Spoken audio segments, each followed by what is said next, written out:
Time to get smart, folks. Time to get real. Let's cut through the crowd. Tell us how you feel. Let's cue the talent. Let's meet the host. Podcast by George. Hello, hi, how are you? Welcome back into another podcast by George. Got a serious topic today, but it couldn't be more important because it's tied to just about everything that's near and dear to my heart. First and foremost, the climate, but it goes much beyond that. We talk a lot about the climate on the show, and to kind of give you a little background, I don't like to get real personal on these podcasts because it's not about me, it's about my guests. But when the pandemic started a year ago, my wife was already vegetarian, and I went vegetarian. I just kind of said to myself, you know, I'm going to have trouble keeping the weight off in this pandemic. I know that I am. And why would an animal need to die to make me gain weight? I mean, that's just a craziness. So I went vegetarian a year ago. Do I miss it? No. Not really. It's not that difficult, folks. We don't need to be eating these animals like we are. We don't need to be out of our minds with bacon as an example. We don't need to make chocolates and candies and beer and novelties out of bacon and have festivals around killing all of these hogs while the obesity epidemic rages in the United States. We don't need to gorge ourselves on anything. And least of all, our animal friends. You know, I'll tell this little story real quickly. I grew up on a farm, as a lot of people know, and we raised hogs. And as a kid, I kind of hung around them. You know, we were isolated out there on the farm. I was out in the lots with them. We had 120 acres. I was actually out in the fields with them, saw the way that they lived and moved around. And hogs are smart, like they say. They're not like dogs, but, you know, it's a different kind of an animal. They're plenty smart. Now, I'll give you an example. They would follow me anywhere. I could go anywhere that they were. I mean, we got used to one another. Well, the day came when my dad said, we're taking them to the pack. And so I had to round these hogs up and get them into the loading chute to go to the packing plant. Guess what? They didn't want to go. They'd go anywhere with me, but they were not getting in that loading chute. Now, I don't know because I couldn't talk to them for a fact that they knew that that was the end, but they sure acted like it. I mean, they had to go kicking and screaming into that loading chute. And I've always remembered that, and I've always felt badly about killing animals and eating them, and particularly in this day and age when it isn't necessary. Well, that's our stage setter. That kind of brings us to our guest. This is going to be very interesting, and I'm glad you're with us on this edition of the PBG. Joining us on the live line is Matt Johnson. He's with Direct Action Everywhere, and let's welcome him in. Hi, Matt. Thank you so much for having me, George. This is going to be fun. It is, and I'll just give the basics, what raised my eyebrows. You know, I'm a big First Amendment, I'm a big full disclosure guy. I believe that society as a whole is better if we know everything except troop movements during times of war and libel and all those things that are criminal on the books. But you're under federal prosecution, as I understand it, for basically being a truth teller, for revealing what's going on. And it has to do with this thing I'd never heard of before, a ventilation shutdown. Tell us what that is and tell us what's happening. Yeah, for sure. And I'm under federal investigation with the FBI that I'll get to, and I'm actually under state of Iowa prosecution. And this is a result, as you said, of this fairly benign sounding ventilation shutdown. And what that means in practice is that these places like Iowa Select Farms, where we documented this process on film for the first time ever, literally they're taking thousands of pigs and loading them into barns and sealing off all the air vents, and they pump in heat and they pump in steam.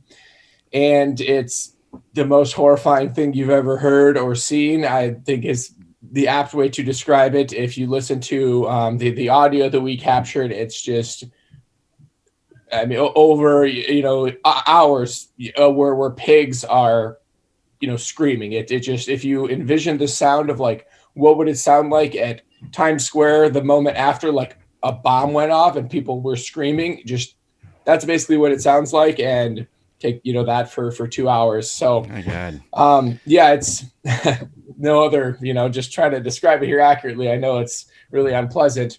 But this was something that resulted, as you kind of alluded to there last spring, where there were all these COVID outbreaks at slaughterhouses, and Iowa, had a bunch of them. And so they didn't have labor, and slaughterhouses shut down. So they have a backlog of pigs, and they need to do something with the pigs, and they need to kill the pigs, they've decided.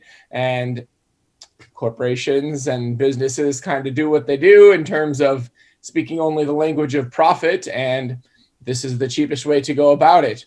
And I think, there's so much to be said about it, but ordinary people, you don't have to be a self-described animal rights activist or a vegan, a vegetarian, whatever, to see if there's something really messed up happening here. Yeah, it's the humanity of it, which, strikes me, and it had a lot to do, really. And maybe it's because of my old age that I'm getting to, that, I'm getting kind of soft. I didn't realize it when I was younger. There was a time in this country, folks, I'll give you an example. I saw a little bio-up, a thing on the Hatfield and McCoys way back in the day. And that feud was started, I think, by one of the families stealing a hog from another one. And the one family that had had the hog taken was afraid that some of the family members could starve during the wintertime. Now, this was back in the day. Okay, I get that. But like I said, when we're living in the most obese society in the history of the planet, that isn't an issue any longer. We simply don't need to be doing that any longer. And if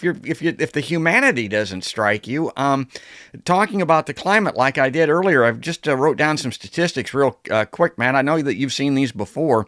Animal agriculture is, a lot of people believe, is the number one cause of climate change. 190 billion gallons of water per day attributed to animal agriculture. 55% of our fresh water is used for animal agriculture. And to compare that, only 5% of the fresh water is used in our homes. 55% of our fresh water. And of course, here in Iowa, like I mentioned, not that long ago, folks, people were able to drink out of the streams and rivers. That's what the Native Americans did in this part of the country. You can't even drink groundwater now. We are literally drinking pig shit. Okay, so that ought to concern you, if nothing else. And going back again to what I talked about with the freedom of the press, freedom of speech, First Amendment, a lot of people don't realize, Matt, it's illegal to shoot video of what's going on in these pig farms, these CAFOs, in animal agriculture. You can't even show people legally what's happening. Yeah, it's an upside down world. You kind of this industry, the animal agriculture, really has a stranglehold on our political system and our legal system, where it's really weaponizing our system to target the very people that really ought to be protected under law, whistleblowers.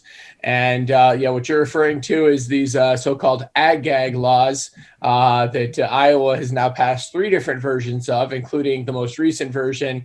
They passed within 2 weeks of when we released this investigation. The day after it was released, I have sheriff's deputies barging into my hotel room and hauling me off at 5 a.m. for my felony prosecution. And then within, I think it was 12 days after that, was when Governor Reynolds signed into law the latest ag law that, it's basically the opposite of the way the rules should be, the way the opposite of, normally we should be protecting whistleblowers. If there's misconduct, if there's illegal activity, tell the world about it, whether you're, an average person on the street or an employee or whatever. But when you have the audacity to sort of challenge these powerful industries and these powerful companies, they kind of throw everything they got at you. And so I'm facing a felony prosecution. There were several employees with Iowa Select Farms that were actually fired just for disagreeing with this process. One long-term employee who's been there for like 26 years lost his job because he internally disagreed with this practice. Hey, that thing we're doing where we're like cooking the pigs alive? I'm not the biggest fan of that. Literally, that was the extent of it. Didn't talk to me, didn't coordinate with me, but they have to make a hard example, be like, no, you do not tarnish the reputation, tarnish the image, and ultimately the profits of this company, or, they're going to make an example of you. But, as much as that's all obviously really horrible on the face of it, it's, it's also kind of useful in that, like, let's show the world what's happening here, because when people hear about it, they tend to react a lot like the way you have. Well, it's horrifying, obviously. It's disgusting. It's sickening. It's a crime against humanity. It's a crime against God. I mean, if you want to get religious about it, I'm not a real religious guy, but to be doing this in this day and age particularly, and I'm glad you mentioned whistleblowers, because we talk about that all the time on the show. People need to protect whistleblowers. That's what Chelsea Manning is. That's what Edward Snowden is. That's what made WikiLeaks and Julian Assange what it is. That's his using whistleblowers is why he's sitting in that prison waiting extradition to the United States on espionage charges, for God's sake. What we're doing, and they're not keeping this information from us to protect us. They're not keeping it from us even to keep us from being disgusted and sickened, which you would be if you saw these videos that Matt's talking about. They're doing this to protect the financial interests of political donors by and large, but they're doing it for business. They don't want people to be shocked and appalled and to cause these businesses to suffer at all. Well, I want to give you a last word, Matt, because I really do appreciate you coming on this edition of the podcast by George. Tell us now what's ahead. Tell people about your group, how they can get involved. Take us out here. Yeah, absolutely. So I'm an investigator with the group Direct Action Everywhere. We actually have a campaign. If you go to nomorefactoryfarms.com, and that's for a factory farm moratorium we're working on that's mostly focused in California, where I'm living right now. But actually, in Iowa. George, you're probably familiar with Iowa CCI. Yes. They've been working on this too, which is an uphill battle in a state like Iowa for a factory farm moratorium, but it's great work that they're doing. So I'd encourage folks to check that out, because, this system, it's creating these results. No individual person acting autonomously, something like ventilation shutdown, like, you have to be a sociopath. Yeah. Like nobody chooses that consciously, but for this horrible system that's around us. And when a system is creating those results, we just have to ask ourselves, what kind of system, like, there's something fundamentally wrong with the system that is just so far, beyond what any individual, something has gone awry here, because the people who are making up the system are in a lot different place. They're moral, decent people, largely speaking, and have this system that's got them doing some really backward stuff. So I hope people will really rethink that and check out nomorefactoryfarms.com and try to support the work that Iowa CCI is doing. And the Matt Johnson work that's being done too. Folks, that's Matt Johnson. He's an investigator with the Animal Rights Network, Direct Action Everywhere. Matt, thanks again for coming on a podcast by George. Awesome. Thank you so much, George. And again, I hope you like Podcast by George. If you do, please follow along on Facebook. That's a very easy way to do it. To get us on YouTube, subscribe. And ring the notification bell. Go to podcastbygeorge.com and pick the little icon or badge. All the platforms are there where you would like to be notified and see or hear each edition of Podcast by George. But that's going to do it for today. That's going to wrap it up. That's all there is. And there ain't no more. That's another podcast by George.